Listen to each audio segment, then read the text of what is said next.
राजस्थान की खिवसर विधानसभा सीट पर इस बार का मुकाबला काफी दिलचस्प देखने को मिलेगा। इस सीट पर सीधे तौर पर त्रिकोणीय मुकाबला देखने को मिल रहा है। इसी बीच में कांग्रेस के नेता दिव्या मंद्रेणा और हनुमान बेनीवाल के बीच में शब्दों की जंग शुरू हो गई है और इसी के साथ ही बीजेपी के नेता ज्योति मिर्धा ने दिव्या मंद्रेणा के समर्थन में आकर हनुमान बेनीवाल पर आरोपों की बौछार करी है। आइए बताते हैं हम इस चुनावी संग्राम के बारे में हमारी इस खास रिपोर्ट में। राजस्थान के खिवसर विधानसभा सीट पर चुनावी मुकाबला अब सिर्फ राजनीतिक पार्टी के बीच नहीं बल्कि सामाजिक और व्यक्तिगत विवादों के रूप में भी उभर रहा है। दिव्या मंद्रेणा जो पूर्व मंत्री महिपाल मंद्रेणा की बेटी है, उन्होंने हाल ही में एक जनसभा में हनुमान बेनीवाल पर तीखा हमला बोला। उन्होंने कहा कि हनुमान बेनीवाल जाति और समाज की को दबाने का काम किया है। दिव्या ने विशेष रूप से 2019 के चुनावों का उल्लेख किया, जब हनुमान बेनीवाल ने उन्हें हराने के लिए ओसिया तक चुनावी जंग लड़ी थी। उन्होंने कहा, नागौर और खिवसर में हनुमान के हालात खराब है और इस बार चुनाव में उनकी स्थिति बहुत नाजुक है। क्या हालत हो रही है नागौर में? क्या हालत हो रही है खिवसर में? कितने से जीते थे पिछली बार? 1800 2000 से जीते थे कि दिव्या को मैंने जिता दिया, दिव्या को अब की बार मैं हरा दूंगा और ओसिया में हरा दूंगा।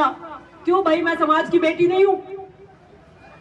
मेरे दादाजी ने जिंदगी खपाई अपनी लोगों के विकास करने के लिए। मेरे पिता ने जिंदगी खपाई है गांव के व्यक्ति के विकास करने के लिए। क्या गुनाह किया कि भाई दिव्या को हराऊंगा? बताओ मेरी गलती। हम तो चाहते हैं कि किसान कौम के कोई भी व्यक्ति हो तो निकले, बड़े बढ़िया करें। नहीं, दिव्या को हराएंगे, आके ओसिया में मीटिंगें करी, दिव्या को हराएंगे। सारी की सारी थली पट्टी में रिश्तेदारी है, सारे के सारे किसान वर्ग ने कहा सब बिल्कुल वोट नहीं देंगे हमारी बच्ची को। इस तरीके से गालियां निकालती है। वो हमारी बच्ची है, हमारे समाज का गौरव है और अकेली खड़े होकर हमारे लिए लड़ती है।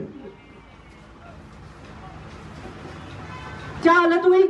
आज भी हालत टाइट है बुरी तरीके से। रात को 4-4 बजे तक जा रहे हैं, पैर पकड़ रहे हैं लोगों के। मैंने राजनीति स्वाभिमान से करी है, समझौते नहीं किए और नहीं करूंगी।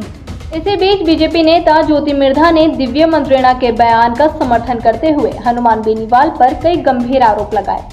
ज्योति मिर्धा ने कहा कि हनुमान बेनीवाल ने हमेशा किसी न किसी उभरते नेता को नुकसान पहुंचाया है और समाज के भीतर किसी को भी ऊपर उठते हुए नहीं देख सकते।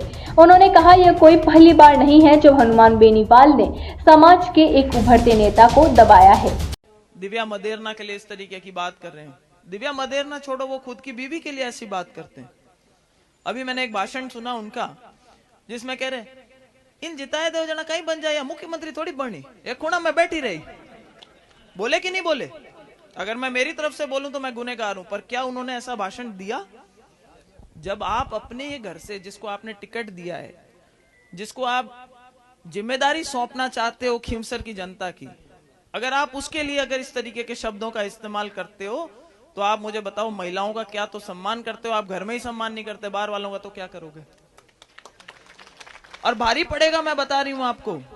दिव्या मंद्रेणा जी के पीछे पड़े, मेरे पीछे पड़े, हरीश चौधरी के पीछे पड़े, डोटासरा जी के पीछे पड़े, और वैसे जाकर के क्या बोलते हैं कि भाई वहां तो जाटा की पार्टी है, मैं तो जाटा को नेता हूं।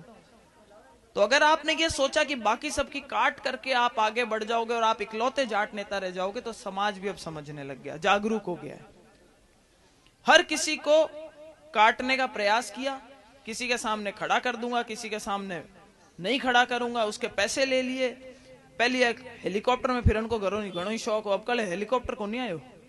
अब कल मैं देखा जना खरनाल जाता जना एक गाड़ी आई, हाँ मैं गाड़ी आई भी माते गाड़ी माते हेलीकॉप्टर को मॉडल बनायोड़ो और पाकड़िया रंगोड़ी भी के पीली हरी रंग की है, रालोपा के रंग। दूसरी ओर हनुमान बेनीवाल ने इस आरोप का सख्ती से जवाब दिया और दिव्या मंद्रेणा पर पलटवार किया। उन्होंने सोशल मीडिया पर वीडियो जारी कर कहा, जब मैं अपने क्षेत्र में सुबह शाम वोट मांगता तो यह सवाल करने वाली कौन होती है। हनुमान ने यह भी कहा कि 2019 में जब अशोक गहलोत और उनके परिवार में मंद्रेणा परिवार को जेल भेजने की कोशिश की थी, तो तब दिव्या का परिवार उनके सामने ठुमके लगा रहा था। हनुमान के इन आरोपों ने विवाद को और भी ज्यादा गर्मा दिया है। मैं तो दुश्मनों ने भी मदद करूं, मंद्रेणा की बेटी ने बनाई दी महिपाल जी के, फिर न कह भाई 4 बजे हनुमान घूम रहा है, क्यों नहीं घूमूंगा 4 बजे? मैं क्या ओशिया में घूम रहा हूँ? 4 बजे थारे घर आए हो, दरवाजे बजाओ, बकवास करती फिर, शर्म को नहीं बिल्कुल यार। तो मेरी कॉन्स्टिट्यूंसी में मैं 4 बजे घूमूं, 3 बजे घूमूं, किसी को क्या तकलीफ है भाई? चुनाव मैं लड़ रहा हूँ, मेरे घर से चुनाव लड़ रहे हैं, क्यों नहीं घूमूंगा? लड़ाई जोरदार लड़ूंगा। सामने भी तू घूमना कांग्रेस के प्रत्याशी, तो क्यों नहीं घूम रही कांग्रेस वाले के? तू तो बीजेपी को वोट डलवा रही है, शर्म नहीं आती? कांग्रेस का आला कमान, भाजपा को वोट, कहाँ जा रहे हो? क्या था तुम्हारा? याद करते ही सीडी चलाते छोरे, 62 मिनट 50 मिनट की, शर्म को नहीं हो बिल्कुल? डूब मर जाओ कुआं में पड़ रहा। मैं कहूँ इतनी बात होने के बाद कोई जिंदा रहता क्या इंसान? मेरे पापा जी ने पॉलिटिकल कहीं गिरे, थारे पापा जी पॉलिटिकल, दादाजी कहीं गिरे, थारे दादाजी पानी लेगा ढाणिया का मैं तो दादाजी ने हिलन दे क्या बर्बाद करके छोड़ दिया नागौर जोधपुर को इन लोगों ने। यहाँ नहरें आ जाती तो हमारे बच्चों को इस तरह काम करने के लिए जाना पड़ता कि मद्रास महाराष्ट्र लेबर को काम कर, छोटा भाई बहन पड़ा कहीं आपने कहना बताओ मैं आज कहते 5 लाख रुपए चाहिए ढाणी में, कितना लोगों ने 5 लाख रोकड़ रुपए ला दी बताओ मैं? नहीं है साहब, मैं तो जानता हूँ। और कौन बर्बाद करिया? दादाजी दोनों पाड़ अटे दादाजी वो दादाजी दोनों मिल और रड़क काटने थाके।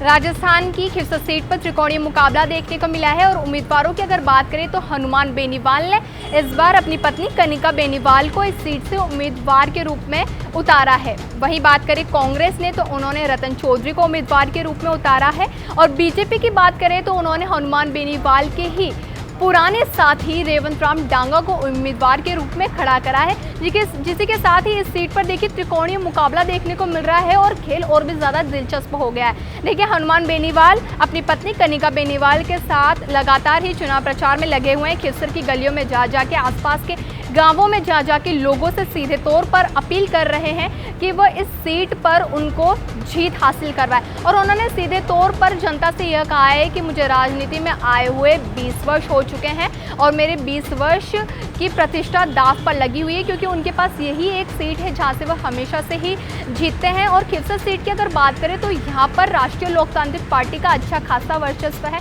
हनुमान बेनीवाल का अच्छा खासा वर्चस्व है, जहाँ पर वह पहले विधायक थे जो सांसद बन गए, जिसके बाद ये सीट खाली हो गई और इस पर अब उपचुनाव होने जा रहे हैं। तो देखिए मुकाबला काफ़ी दिलचस्प होने वाला है और अब कौन उम्मीदवार यहाँ से जनता के दिलों पर जीत हासिल करता है यह तो 23 नवंबर के जब रिजल्ट आएंगे तभी पता चलेंगे। खिवसर विधानसभा सीट पर हो रहे त्रिकोणीय मुकाबले में व्यक्तिगत और राजनीतिक आरोप प्रत्यारोपों ने चुनावी माहौल को और तूल दे दिया है। ये मुकाबला सिर्फ पार्टी के उम्मीदवारों के बीच नहीं बल्कि सामाजिक दबदबे और व्यक्तिगत रंजिशों के बीच भी हो रहा है। अब देखना यह है कि इस चुनावी गहमागहमी में जनता का मूड क्या होता है और कौन जीतता है खिवसर की महत्वपूर्ण सीट पर। चुनावी नतीजे तो समय के साथ सामने आएंगे, लेकिन फिलहाल इस सीट पर राजनीतिक माहौल और बयानबाजी ने सियासी सरगर्मी को तेज बढ़ा दिया है। अभी के लिए मुझे दीजिए इजाजत और देखते रहिए हमारे चैनल द फैक्ट इंडिया को। धन्यवाद।